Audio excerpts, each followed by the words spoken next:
Hello student, welcome to your my channel chemistry by Yusuf sir.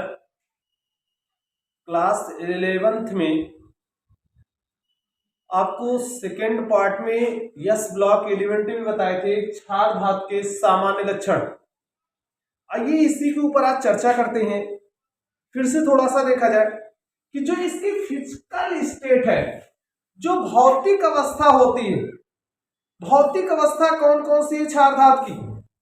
तो आप जानते हैं कि जो क्षार धातुएं होती हैं वो बहुत मुलायम होती हैं और हल्के सिल्वर जैसी सफेद होती, और ये क्षार धातुएं क्या होती, चमकदार होती। आप कभी इमेजिन किए होंगे कि लोहा है, उसके काटते हैं तो उसका एक परत क्या होता है, एकदम स्मूथ होता है, चिकना सा होता है। ऐसा क्यों हुआ? कोई अधातु काटते हैं तो उसमें चिकना नहीं होता है। या दूसरी कंडीशन होती है कि जो धातुएं होती हैं ये आपका बहुत मुलायम होती हैं और कुछ धातु है वो कठोर होती है। ऐसा क्यों हो? ऐसा इसलिए होता है, जो धातुएं मुलायम होती हैं उनके वाहितम कोश में जितने कम इलेक्ट्रॉन होंगे, अर्थात जितने कर्नेल इलेक्ट्रॉन की संख्या कम होगी, वो उतना ही आपका मुलायम होता है। जिसके वाहितम कोश में इलेक्ट्रॉन की संख्या जितनी ज्यादा होती है वो उतना ही आपका कठोर होता है। सोडियम ले लीजिए, सोडियम का कल ही आप इलेक्ट्रॉनिक कॉन्फ़िगरेशन किए थे कि 1s2 2s2 2p6 और 3s1।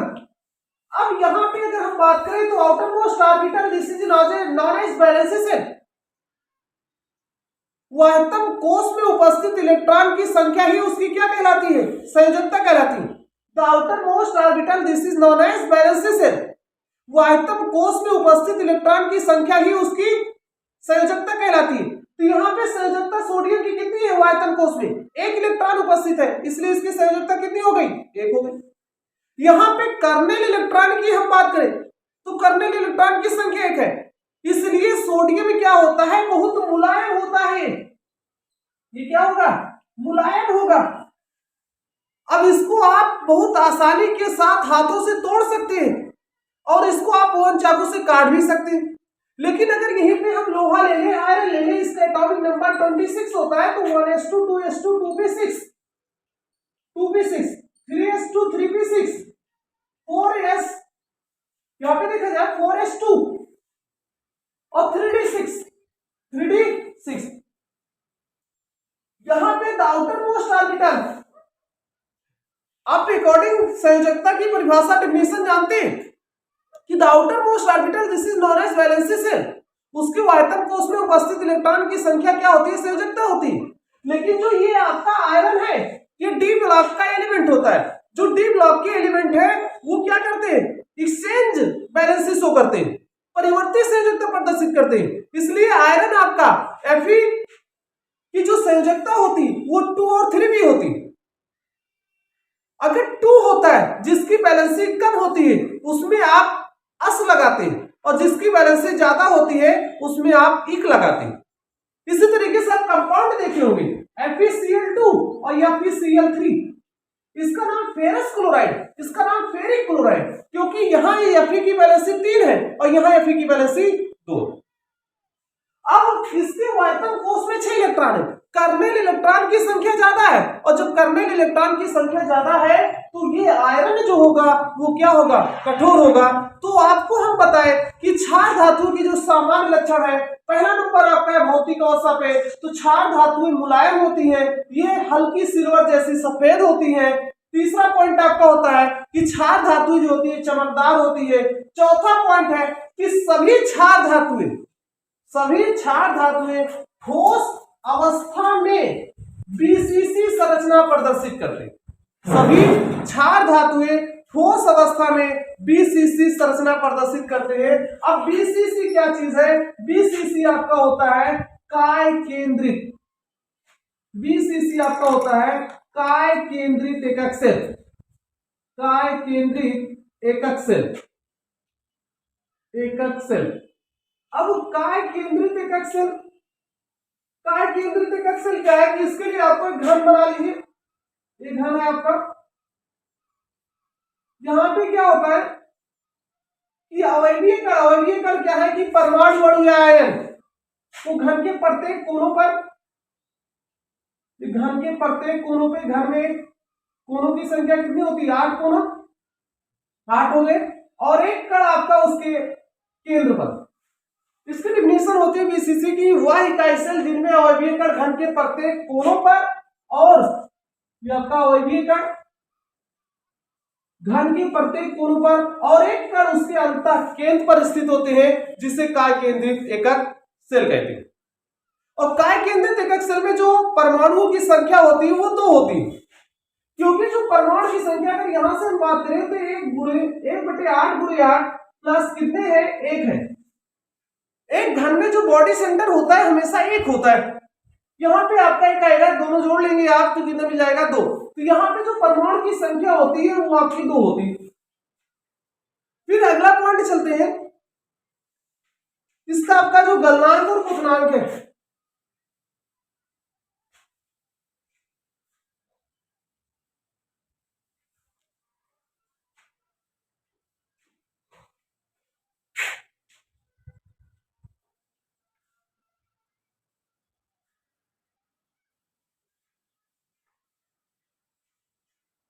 गलनांक और क्वथनांक। गलनांक और क्वथनांक आप जानते हैं, क्वथनांक क्या चीज है और गलनांक क्या है। क्वथनांक आप जानते हैं कि किसी चीज को उबाला जाए, वह निश्चित ताप जिस पर कोई दरों को जब आप उबालते हैं तो वाष्प में परिवर्तित होता है, बॉइलिंग होगा। और गलनांक का क्या मतलब है, फ्रीजिंग। इसका मतलब कि जब छोटे छोटे अणु एक दूसरे को पकड़ के रखे रहे, उनको थोड़ा सा दूर करने के लिए आप क्या करेंगे, टेम्परेचर देंगे। तो जब एक अणु दूसरे से दूर होता है, प्रक्रिया क्या कहलाती है, क्वथनांक। तो आइए देखते हैं कि जो क्षार धातु है इसके गलनांक और क्वथनांक पे क्या इफेक्ट पड़ता है। कि जो आपका क्षारीय या धात्विक क्रिस्टल जालक होते हैं, इन तत्वों की जालक ऊर्जा जो होती है, क्रिस्टल जालक जो ऊर्जा होती है वो कम होती है। तो धात्विक क्रिस्टल जालक जो होंगे, इनकी अगर आपका धात्विक क्रिस्टल जालक आ रहा है तो इसकी जालक ऊर्जा अगर कम हो रही है, जालक ऊर्जा, और जालक ऊर्जा जब कम होती है तो इसीलिए इनका गलनांक और क्वथनांक भी क्या होता है, कम होता है। तो वर्ग में बात करें कि लिथियम से सीजियम तक गलनांक और क्वथनांक क्या होता है, घटता है। क्या होगा, घटता है। तो अगर यहां से हम देखिए कि गलनांक और क्वथनांक क्या है कि वर्ग फर्स्ट में लिथियम से सीजियम तक अगर वर्ग में ऊपर से नीचे आते हैं तो इसका गलनांक और क्वथनांक आपका क्या हो रहा है, घट रहा है। क्यों घट रहा है, क्योंकि इनकी जालक ऊर्जा क्या हो रही है, कम हो रही है इन तत्वों की। और जब जालक ऊर्जा इनकी कम होती है तो इसलिए इनका गलनांक और क्वथनांक भी क्या होता है, कम होता है। अगला पॉइंट आपका होता है आयनन ऊर्जा। आयनन ऊर्जा तीसरा पॉइंट है, आयनन ऊर्जा। आयनन ऊर्जा या आयनन विभव। कल आपको डिफिनेशन बता रहे थे कि आयनन ऊर्जा किसे कहते हैं। तो किसी भी तत्व के वायतन कोश से एक इलेक्ट्रॉन निकालने के लिए जितनी ऊर्जा की आवश्यकता होती है वही उसकी क्या कहलाती है, आयनन ऊर्जा कहलाती है। किसी भी तत्व की वायतन कोश से एक इलेक्ट्रॉन निकालने के लिए जितनी भी तत्व की आवश्यकता होती है वही उसकी क्या कहलाती है, आयनन ऊर्जा कहलाती है। अब आप प्रभावी नाभिकीय आवेश जान गए थे कि किसी भी नाभिक और उसके वायतन कोश पर नाभिक द्वारा डाला गया अतिरिक्त प्रभाव ही उसका क्या कहलाता है, प्रभावी नाभिकीय आवेश। अब प्रभावी नाभिकीय आवेश जो होता है वो डायरेक्टली व्युत्क्रमानुपाती होता है किसके, परमाणु त्रिज्या के। जब परमाणु त्रिज्या बढ़ती है तो उसका प्रभावी नाभिकीय आवेश क्या होगा, कम होगा। और जब प्रभावी नाभिकीय आवेश कम हो रहा है तो परमाणु त्रिज्या बढ़ रही है। परमाणु त्रिज्या क्यों बढ़ रहा है, क्योंकि आप जानते हैं कि वर्ग में ऊपर से नीचे आने पर परमाणु क्रमांक बढ़ता है। जब परमाणु क्रमांक बढ़ता है तो कोष की संख्या बढ़ती है। जब कोष की संख्या बढ़ेगी तो परमाणु त्रिज्या क्या होगी, बढ़ जाएगी, क्योंकि उसका प्रभावी नाभिकीय आवेश धीरे धीरे जो नाभिक था उसके वो आयतन कोष में पकड़ क्या होगी, कम हो जाएगी। इसलिए वर्ग में ऊपर से नीचे आने पर परमाणु त्रिज्या का मान बढ़ता है। अब आते हैं कि आयनन ऊर्जा का मान क्या होता है। आयनन ऊर्जा आपका वर्ग में ऊपर से नीचे आने पर घटेगी कि बढ़ेगी। जब वर्ग में ऊपर से नीचे आते हैं, वर्ग में ऊपर से नीचे आते हैं, तो आयनन ऊर्जा का मान घटता है। आते हैं तो आयनन ऊर्जा का मान, आयनाइजेशन एनर्जी का मान घटता है। क्यों घट रहा है, इसका कारण क्या है। कारण आप जान रहे हैं कि जो जैफ होता है, प्रभावी नाभिकीय आवेश को शॉर्टकट में जैफ लिखते हैं, तो ये जैफ जो होता है डायरेक्टली इस प्रोपोर्शनल होता है किसके, आयनाइजेशन एनर्जी के, आयनन ऊर्जा के। जब जैफ बढ़ेगा तो यहाँ पे आयनाइजेशन एनर्जी भी बढ़ेगी, और जैफ घटेगा तो आयनाइजेशन एनर्जी भी घटेगी। अब परमाणु त्रिज्या क्या हो रही थी, बढ़ रही थी वर्ग में, और जब परमाणु त्रिज्या बढ़ रही थी तो इसका मतलब क्या हुआ कि जैफ वहां पे कम हो रहा था, और जब जैफ कम हो रहा है इसका मतलब आयनाइजेशन एनर्जी भी क्या होगी, घट जाएगी। तो यहाँ पे अगर इन धातुओं की बात करें तो लिथियम से सीजियम तक जो होता है, इनकी आयनाइजेशन जो ऊर्जा होगी वो घटती। लिथियम से सीजियम तक आयनन ऊर्जा, आयनाइजेशन एनर्जी ये घटती।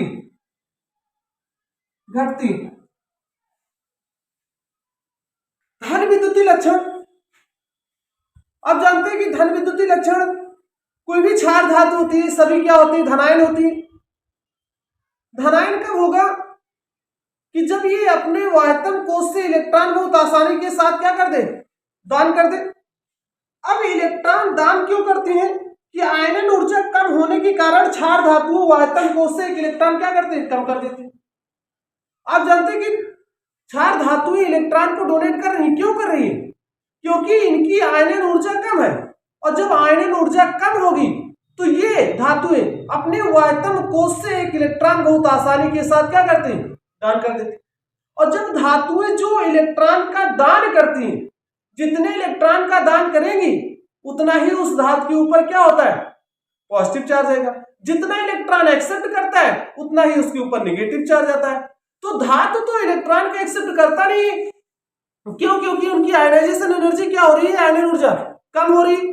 और अगर आयनन ऊर्जा कम हो रही है तो वो इलेक्ट्रॉन का दान ही करेगा, वो अपने वायतन कोष से एक इलेक्ट्रॉन को डोनेट कर दे रहा है यहाँ पे, क्योंकि क्षार धातु है तो एक इलेक्ट्रॉन को डोनेट कर रहा है, और इसलिए इनके ऊपर क्या होता है, एक प्लस लगता है। तो आप लिखते हैं Na+, इसका मतलब एक इलेक्ट्रॉन ही डोनेट किया। K+, इसका मतलब एक इलेक्ट्रॉन डोनेट किया है। फिर अगर धनायन बनाने की प्रवृत्ति जो होती है, धनायन बनाने की प्रवृत्ति लिथियम से सीजियम तक बढ़ती है। धनायन बनाने की जो प्रवृत्ति होगी वो लिथियम से सीजियम तक बढ़ती है। धनायन बनाने की जो प्रवृत्ति होती है, धनायन बनाने की प्रवृत्ति, धनायन बनाने की प्रवृत्ति लिथियम से सीजियम तक बढ़ती।